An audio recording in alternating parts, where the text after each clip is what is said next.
Oklahoma. It's good to see you again, Congressman. Good morning. It's good to see you. So this got through, which you and I talked about, which is something you wanted to see. But now you have Speaker Boehner saying, I'm not going to be talking one-on-one with the president anymore. Is that a wise move? How do we move forward on all these big issues if the Speaker and the president won't talk? We should do what we do around here. That's called regular order. The House should pass legislation, particularly in these financial and budgetary issues. The Senate should pick it up and actually act on it. You know, we did last year actually have legislation on the fiscal cliff over there in May, and then we'll respond that way. But look, clearly these big one-on-one negotiations haven't served anybody's purpose as well. They seem to have poisoned the water. That not much gets done in them. Why do you think that is? Why can't the Speaker and the President talk to each other when there was success between McConnell and Biden? Well, I think, number one, they obviously don't have the history that the Vice President and the Republican leader have, who served together in the same body. And number two, honestly, where the President's concerned, he's not done a lot of this. You know, he wasn't in the Senate very long. He wasn't the legislative leader in Illinois. He hadn't been a governor like Bill Clinton was. He's got many, many talents. Negotiation in the legislative process, honestly, is not one of them. He hasn't shown that in 4 years. I certainly didn't see much evidence of it over the last month. And unfortunately, in the next 90 days, he's got three big events in front of him. He's got the sequester, he's got the continuing resolution, and obviously the debt ceiling.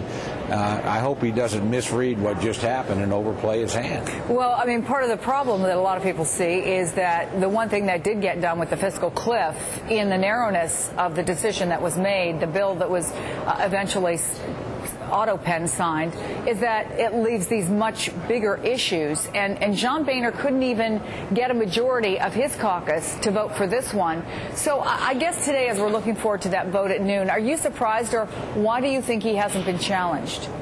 Well, because I think he's very strong within the conference, and I think people recognize, exactly what difficult terrain we were on during the revenue fight. Look, all the taxes ended at the end of the year. That was the president's leverage. I actually agree with Grover Norquist on this.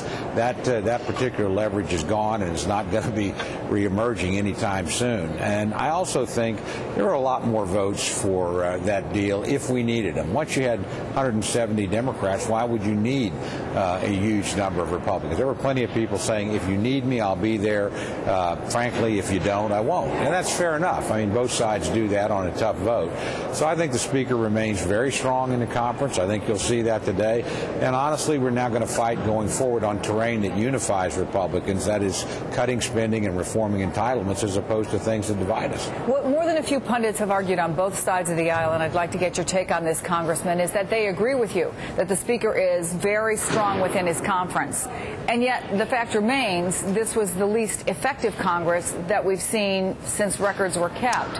And so what good does it do if you're okay within your conference, but you're not getting anything done? Well, let me give you another take. I mean, this idea that you measure accomplishment by the number of bills passed, I think you have to remember how many of those in previous Congresses were post offices being named. Well, there were 40 such bills in this one. Well, let me focus on what did get done.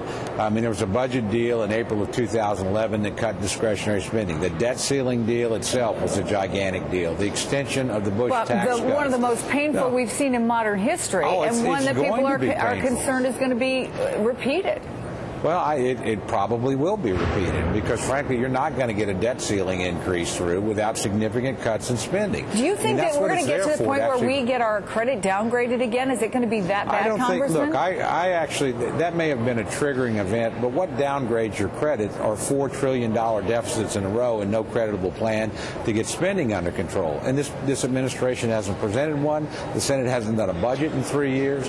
The only real spending cuts that have occurred around that budget negotiation. Now, again, there's other triggering events. There's sequester and there's the continuing resolution. But at the end of the day, if Democrats think there's going to be revenue every time, look, the revenue issue just got settled. Permanent tax rates, they're not coming up again. So the only way to go forward, they got their piece of the pie all at once. They ate dessert first. Now it's going to be spinach for the next 90 days, and that's going to be spending cuts and entitlement reforms. Congressman Tom Cole, good of you to come on the program again, sir. Thank you so much. Nia and Jackie, I want to go back to the agenda for this coming Congress, because